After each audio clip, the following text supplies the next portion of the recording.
بسم اللہ الرحمن الرحیم۔ السلام علیکم۔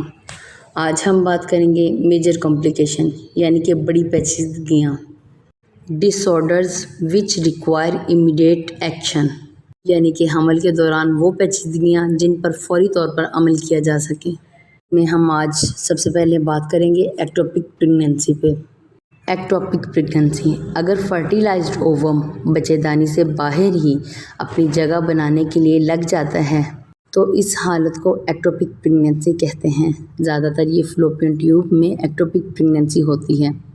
Number 1 tubal pregnancy, number 2 abdominal pregnancy. پہلے ہم جانتے ہیں کہ ٹیوبل پریگنینسی کیا ہے۔ یہ پریگنینسی فلوپین ٹیوب کے کسی حصے میں بھی ہو سکتی ہے۔ اس میں فلوپین ٹیوب کی شکل و صورت بگڑ جاتی ہے۔ اس کی علامات پریگنینسی کے دوران پیٹ کے نچلے حصے یعنی کہ لوور ایبڈومنل حصے میں درد کا اٹھنا، متلی نوزیا ہوتی ہے، وجائنا سے ہلکے بھورے رنگ کے مواد کا اخراج ہوتا ہے۔ ایکٹوپک پریگنینسی کے علاوہ درج صورتوں میں بھی ایسی ہی علامات ہو سکتی ہیں کہ اوویرین اسسٹ، اپینڈکس، ٹیوبوں کی سوزش، مثانے اور گردے کی درمیانی نالی میں پتھری وغیرہ کی صورت میں۔ انویسٹیگیشن اور کلینکل ٹیسٹ۔ بذریعہ الٹرا ساؤنڈ ٹیسٹ سب سے بہتر ہے جس سے صحیح صورتحال کا پتہ چل سکتا ہے۔ کارپس لیوٹم، ہارمون کے اثر کے پیش نظر بچے دانی کی تہہ اینڈومیٹریم موٹی ہو جاتی ہے اور بچے کا سائز بھی بڑھ جاتا ہے۔ اوویرین اور فلوپین ٹیوب کے عضلاتی تہیں بھی کارپس لیوٹم کے زیر اثر موٹی ہو جاتی ہیں۔ ان میں خون کی نالیاں یعنی کہ یوٹرائن آرٹریز اور وینز پیچیدہ ہو جاتی ہیں۔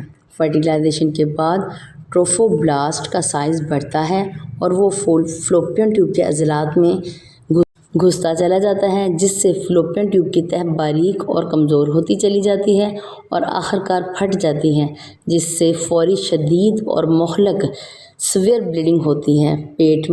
پیٹ میں خون جمع ہونا شروع ہو جاتا ہے۔ اس کے علاج میں الٹرا ساؤنڈ کی رپورٹ کے فوری بعد مریض کو آپریشن کے لیے یا آپریشن تھیٹر میں منتقل کر دیا جاتا ہے اور فوراً آپریشن کر کے بلیڈنگ کو روک دیا جاتا ہے۔ اور 2 ہم بات کرتے ہیں ایبڈومنل پریگنینسی۔ پریگنینسی کے امکانات بہت ہی کم ہوتے ہیں۔ یہ پریگنینسی ٹیوب کے آخری ڈسٹل اینڈ آف ٹیوب، اووری کے ساتھ اور ایبڈومنل آرگنز کے ساتھ ہو سکتی ہے۔ یہ بچے دانی کے باہر بھی ہو سکتی ہے۔ پلیسینٹا جڑ کر بڑھنا شروع ہو جاتا ہے۔ درج ذیل کمپلیکیشنز ہو جاتی ہیں جیسے فیٹس عموماً مر جاتا ہے، بچے کی نشوونما اور ساخت ناقص ہو جاتی ہے۔ پلیسینٹا کسی وقت بھی بلیڈنگ کے دوران علیحدہ ہو سکتا ہے۔ بچہ صرف بذریعہ آپریشن لیپروٹمی کے پیدا ہو سکتا ہے۔ پیٹ میں کسی وقت بھی جریان خون یعنی کہ سیویئر بلیڈنگ ہو سکتی ہے۔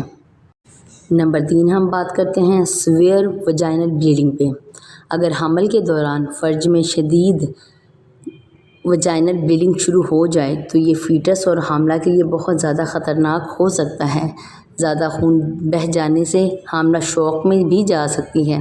فیٹس بچے کو آکسیجن کی کمی یا پلیسینٹا کی علیحدہ ہونے اور وقت سے پہلے پیدائش ہونے سے زندگی ختم ہو سکتی ہے۔ یہ زیادہ بلیڈنگ تر پلیسینٹا کا پہلے ہی بچے دانی سے علیحدہ ہونے یعنی کہ ابرپشن آف پلیسینٹا سے ہوتی ہے۔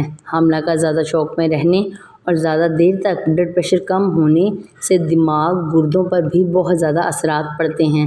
شدید وجائنل بلیڈنگ اور شوک سے حاملہ کی موت تک بھی ہو سکتی ہے۔ شدید وجائنل بلیڈنگ کی وجوہات: پلیسینٹا کا قبل از وقت ادھڑ جانا یعنی کہ abruption of placenta, abortion, placenta previa, unknown cases یعنی کہ نامعلوم اسباب۔ جب تک کے لیے اللہ حافظ۔ ملتے ہیں ہم آپ کو انشاءاللہ کل کسی نئے ٹاپک کے ساتھ۔